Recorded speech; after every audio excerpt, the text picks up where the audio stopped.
guys, welcome back to the second episode or installment of the State of the Second. We have quite a bit of stuff to cover this afternoon, so let's quickly move through them. First of all, I want to talk about H.R. 5087. That is the new assault weapons ban of 2018.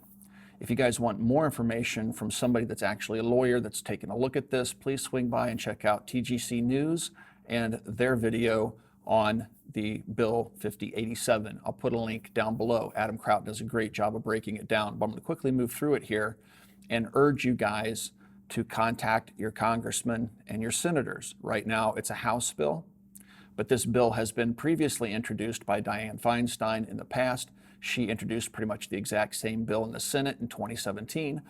They've rewarmed it, made a few tweaks, and now they've introduced it into the House, where currently it sits locked up in committee. Now, from what I hear, there doesn't seem to be a whole lot of interest from the Republicans and Speaker Ryan in moving this to the floor for a vote, but that could change at any moment. Ryan and Mitch McConnell and all those guys have been known to lie and not be truthful about things that they're working on or what they're willing to do. So we have to be very careful. We can't sit back and assume this bill won't go for a vote. We have to assume it will. And you guys need to get active and follow the links down below, which will help you contact your representatives. So let's talk about 5087. I have some bullet points here that I think that are really, really important that we touch upon. So one of the biggest things that they've done is that they've gone from just saying it's an assault weapon. They want to say now that it's a semi-automatic assault weapon. This is a tactic used by the anti-gunners to demonize things. So they knew that assault weapon, which was perfectly fabricated to be as close as possible to the actual assault rifle, which was banned in 1986 under President Reagan. They wanted assault weapon to sound similar so they could cause confusion by the average gun-owning American, and it's worked fabulously. I mean, that's one thing that the left and the anti-gunners are very good at, is propaganda and demonizing words and things like assault weapons ban, making those up out of thin blue air and getting people to believe that such a thing even exists. Well, now they've redefined it yet again, and now it's a semi-automatic assault weapon. And now what is this assault weapon, the semi-automatic assault weapon that they're talking about in this bill? Well, if you remember the 1994 bill that passed, they had a rifle that had any of the two following features. There's a whole list of features that if the firearm had two of those, it was classified as an assault weapon and thus banned under the Clinton-era crime bill, which was the assault weapons ban of '94, which expired in 2004. The new one now requires just one of the following when attached to any rifle that has a detachable magazine. So if you have a rifle that has a detachable magazine of any caliber except for .22, there is an exclusion there, and it has any one of the following features, it is now a semi-automatic assault weapon and would be banned under this bill. So, of course, we've already discussed the detachable magazine, a pistol grip, a forward grip, a folding, telescoping, or removable stock, a grenade launcher or rocket launcher, okay, because we know there's so many grenade launchers and rocket launchers out there in the hands of private citizens being used in drive-by shootings, but, you know, they've got their bases covered there. And then the infamous barrel shroud, aka handguard that keeps you from burning your hand when you shoot a firearm. And then, of course, the ever infamous threaded barrel. We can't have threaded barrels because threaded barrels allow us to attach silencers, which are perfectly legal items, and they don't want us doing that. Going a step further, they're now not just focusing on rifles, but with this new proposed ban, they're also focusing on handguns. So any handgun that features a detachable magazine and any one of the following features will also be classified as a semi-automatic assault weapon and thus banned under this bill. There's that dirty threaded barrel again, a second pistol grip or a second grip. So these people writing these laws don't even understand current law.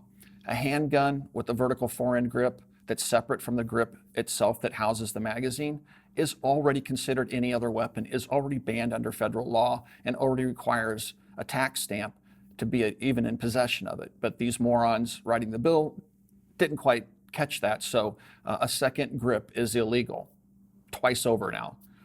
The infamous barrel shroud. Can't have a barrel shroud. and then a magazine outside of the grip itself. Taking a look at the barrel shroud and the pistol grip that doesn't have the magazine in it but has it forward of the grip, you know what they're talking about. It's the same gun they've been trying to ban for the last 20 some years, and that's the Tech 9 or any of its derivatives, which have long since gone out of production. Of course, the new bill also includes language around bump stocks. But as I've said many times before, guys, and this just broke in the Florida news, made national news, Florida, amongst other states, have already passed bump stock bans. And as I've warned, these bans are more broad in scope than simply a bump stock device. This includes any rate increasing device. This includes lightweight Geisley triggers. There was just a news article I posted on my Facebook page the other day where Florida may have inadvertently, no, it wasn't inadvertent, it was totally by design, but they may have inadvertently banned match triggers. I warned you guys about that months ago. It already happened in Florida, and it's already in the national discussion. But the bill's passed. It is law. Okay, so any rate increasing device, bump stocks included, who knows? It's somewhat nebulous there, but that will be banned under this 2018 bill. Once again, they're going to go after magazines over 10 rounds. So in their mind's eye, a 11-round magazine is infinitely more deadly than a 10-round magazine. So they've just made up an arbitrary number, 10 it is, and if you have a magazine over 10 rounds, it's no longer legal. Now there is a grandfather clause in this, so you can keep existing magazines and firearms. How they're going to track the magazines, I don't know. They're not serialized, they never have been. But you know, if you lived through the 94 ban era, you know that there were the law enforcement only stamped magazines that if you were caught with, you would be in trouble. I assume they're going to try to do the same thing here.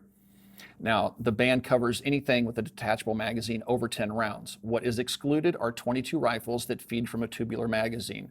So if you have a tubular magazine 22 rifle and it fires from a 15-round tube, that's okay going forward. It won't be banned.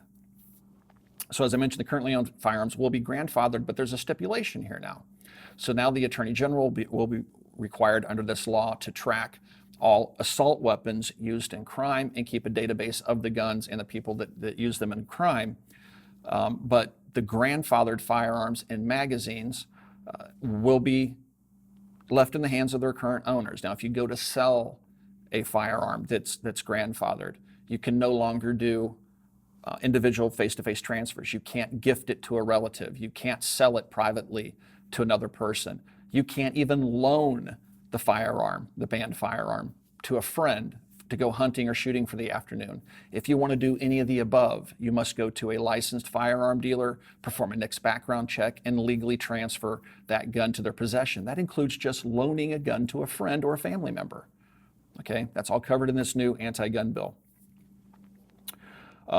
So let's see. I talked about the Attorney General stuff. The LEOs must be notified if someone tries to buy a grandfathered item. So let's say that you have an AR-15 you want to sell to a private party. You go to a dealer and you do the face-to-face transfer at the dealer. The dealer's involved. They're going to charge you a fee, of course. It's not going to be free. Very few dealers are going to do it for free. And the person that you're trying to sell it to gets delayed or denied. Well, that has to be reported now to local law enforcement. And then, of course, it creates storage requirements. This new law will create storage requirements for these firearms in particular. You will have to lock them down under the penalty of law.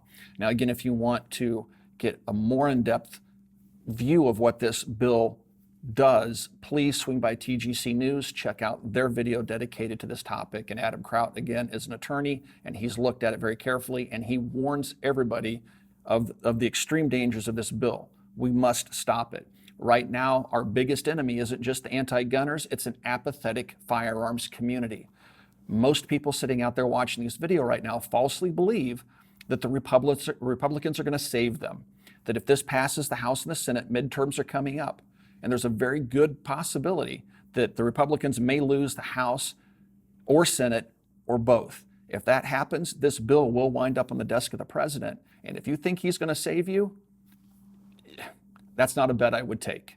He's already talking about gun control. So people, it is imperative that you stop thinking it'll never happen. That's what they thought in 1994. It is imperative that you wake up, make posts on social media, urge your fellow freedom-minded friends to do the same thing. Contact the representatives, set a note in your calendar on your phone, and every single day, send an email, make a phone call, get out there and organize local protests and not just protests, but rallies in support of the Second Amendment. This is what we did in 2012, and under an Obama administration that was not friendly to the Second Amendment, we still stopped a similar bill to this cold because gun owners were scared of a Democratic president actually passing it. Right now, a lot of gun owners falsely believe that a Republican president is going to save them. And if you haven't been watching the news, you're incredibly naive and you will lose your rights. So please, again, get active.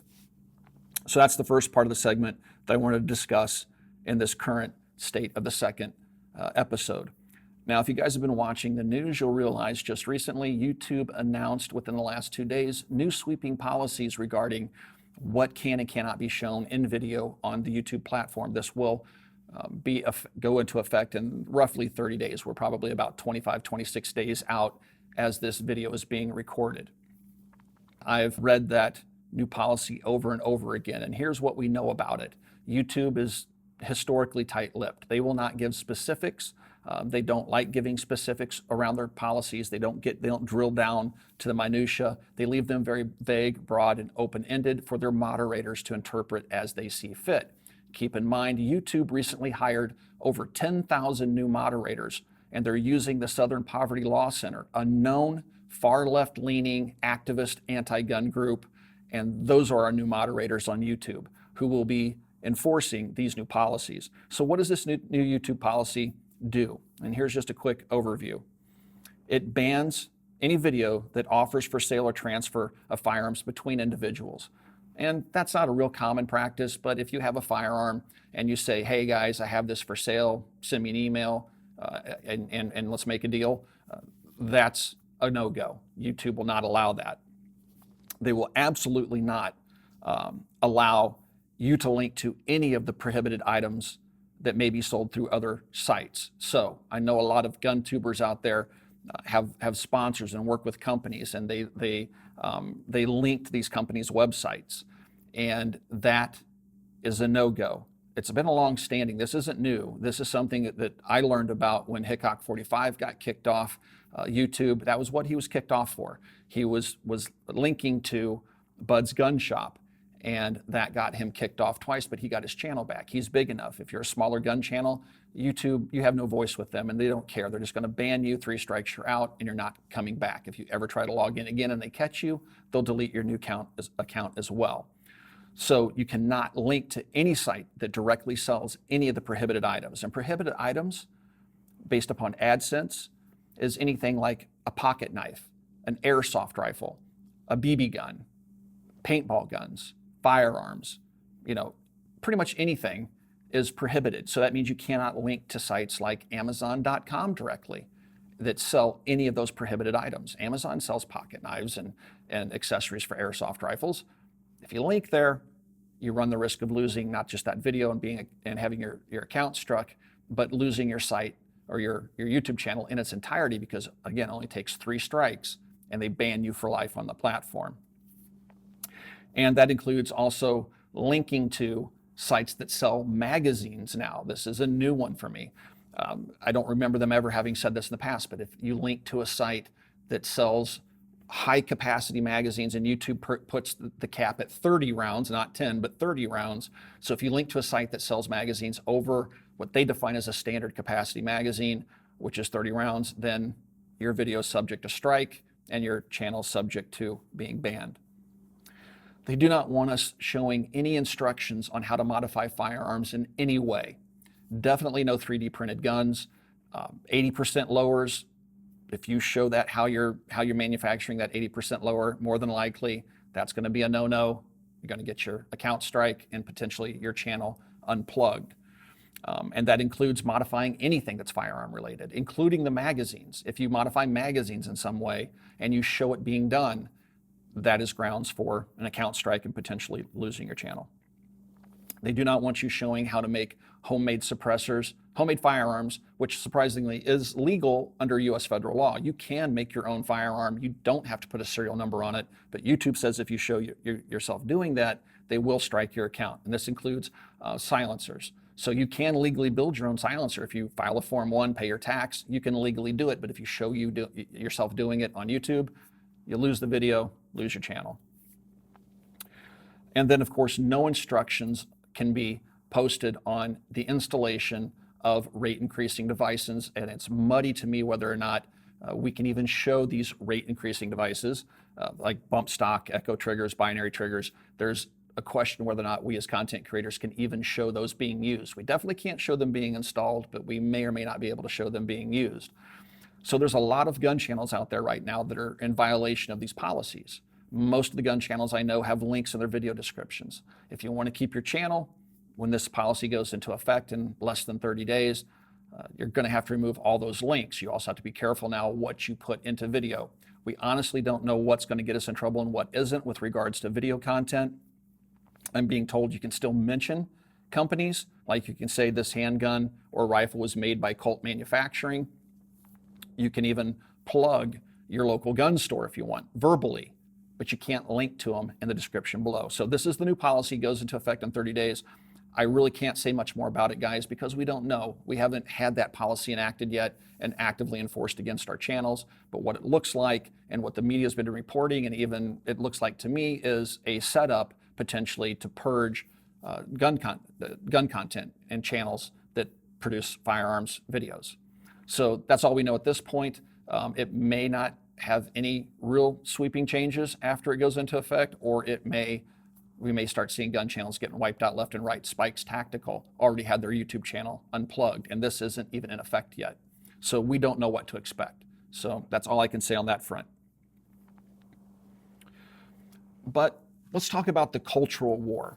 There's a cultural war being waged in two different areas. We have a cultural war being waged, in the real world with the mainstream media, broadcast media, discussions with relatives around the dinner table, what our schools are teaching our children, teaching them that firearms are bad. They're letting kids get out of class to go protest against gun ownership. But these same schools won't let kids out of class to go have rallies to support the Constitution and Bill of Rights. There is a cultural war that's being waged right now that's programming the next generation of children. It's been ongoing. This is nothing new, but it is being ramped up. Right now, the anti-gunners smell blood in the water, and we're seeing these protests and all these things happening at grassroots levels nationwide.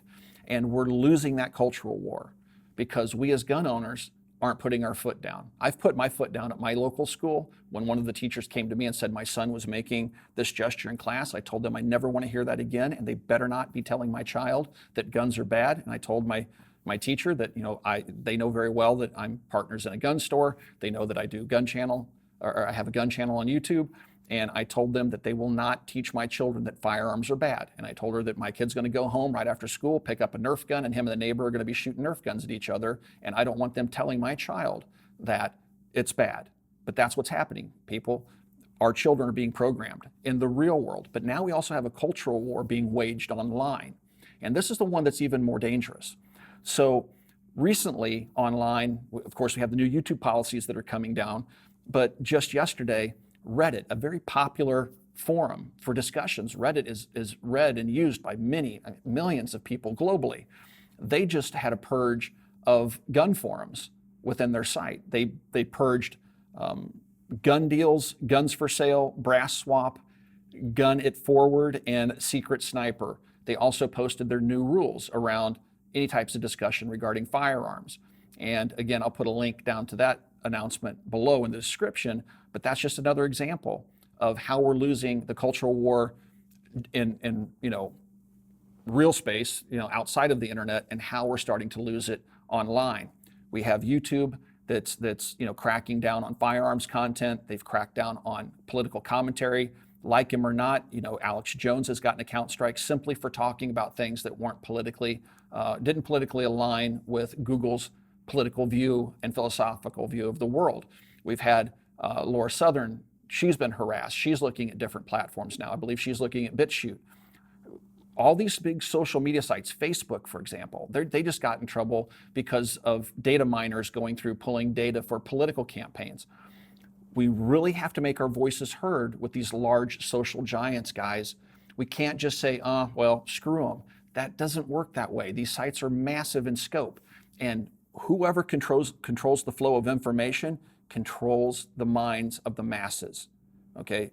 People, just on average, your average American is easily swayed by what they see on TV. They take it as the gospel, the truth, and now they're easily swayed by what they read online, even if it isn't accurate. That's why sites like Snoops.com exist. There's so many lies and misinformation out there, and Snoops, in my opinion, is a political activist group as well. But there's so much information now that people get online versus regular mainstream media that now when YouTube does purges of people that they don't agree with politically, when Facebook does purges, and they're doing it right now, of pages that they don't agree with, they squash them in the search results, they push them back, they don't feature them on the homepage, they make it hard to find, they make the engagement purposely low. What they can do in the future, and what they've probably even done in the last election, is they can now, since they control the flow of information, they control the fact that they can squash a certain political viewpoint and promote another, they can control elections. And that's the real danger here. So we can easily wind up with a socialist government and living in a third world simply because we're not fighting the cultural war online. We're just throwing our hands up and saying, I'm just not going to use Facebook anymore. We need to be proactive. Do I have all the answers? I don't. But we need to actively fight them. Okay? I'm fighting with YouTube daily. They seem to be somewhat flexible, but Facebook is constantly pulling posts. Instagram, they harass the female gun owners on Instagram all the time. They're constantly pulling their pictures. They leave my pictures alone for the most part, but I know a number of female shooters that post hunting pictures and stuff, and they're getting their pictures pulled and their Instagram accounts yanked. Instagram's owned by Facebook. So again, there's a cultural war being waged, and we're losing it online, and I don't say that you guys should just give up. We need to make our voices heard. Blow up their inboxes. Make your voices heard to the management. That's about all we can do. Unfortunately, many of these companies, I view them as monopolies. They have no competitor. Who's a real competitor to Facebook? Where do you go from Facebook? Sure, there's 1,000 different little sites that have cropped up over the last year or two that have tried to compete, but really there's no competition to these social giants. They have the billions of users. And until they fall due to these goofy policies, hopefully someday they fall and are replaced with more libertarian-minded replacements, guys, we have to fight.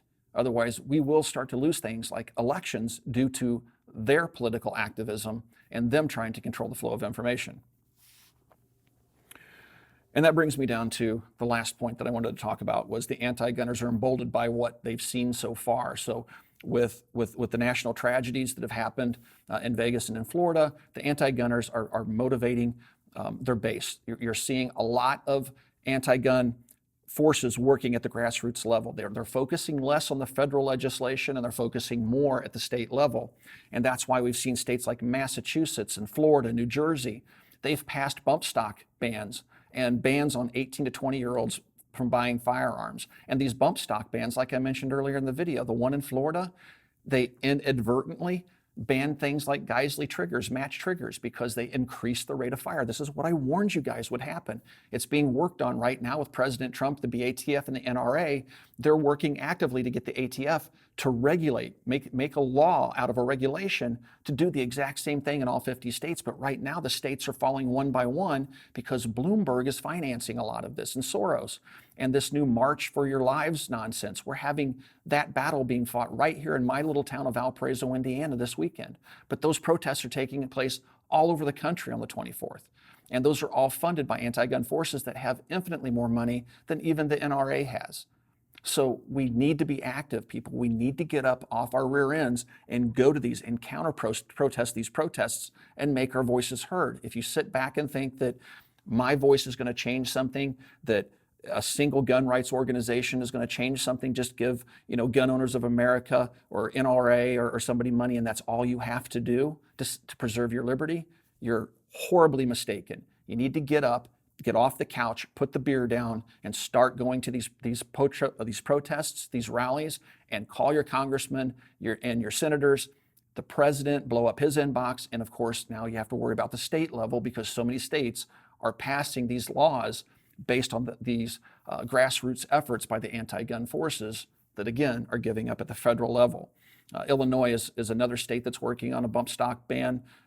Cities like Denver have already passed them, so we're seeing them at the state level. We're seeing them at the city level where state law allows it. And in Indiana, you can't pass something at the city level that's more restrictive than what the state has. But there are many states like Colorado where cities can pass horribly anti-gun policies and get away with it because the state legislature can't stop them from doing it under their state constitution.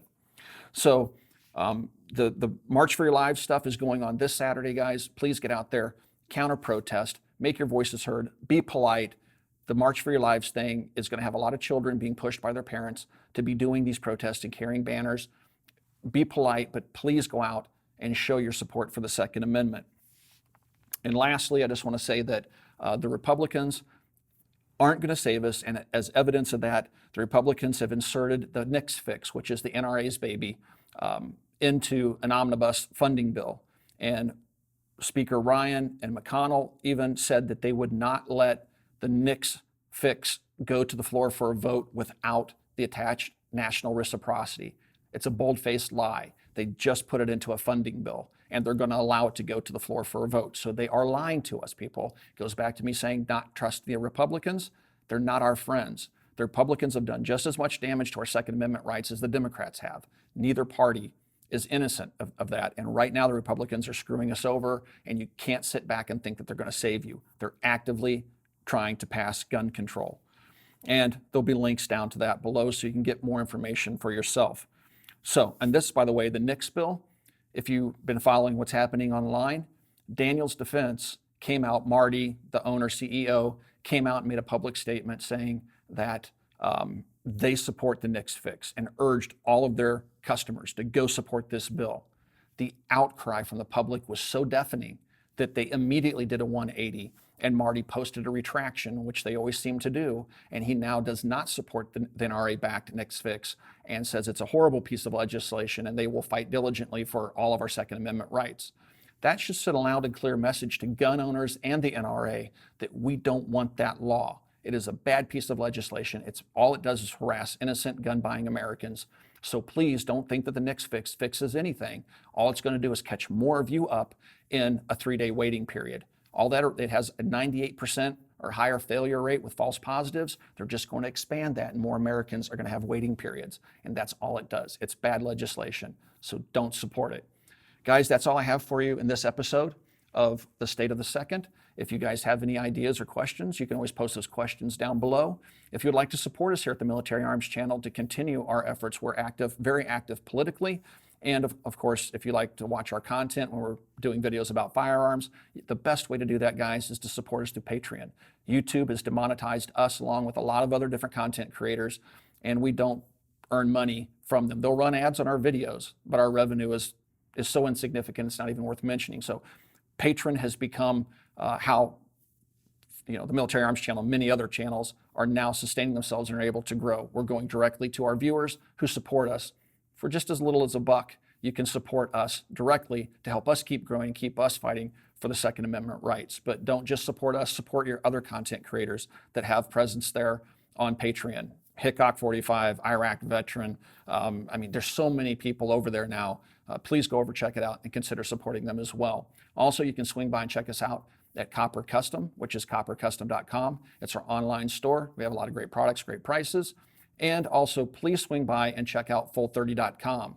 If the purge of gun channels begins, full30.com has every intention of bringing more and more content creators over as facilities will allow for, as that lifeboat. And full30.com has been up now for 4 years, and it's a great alternative. Please support full30.com. Swing by, check us out over there. Subscribe to your favorite content creators at full30.com, just in case we someday magically disappear from YouTube because we had our plugs yanked.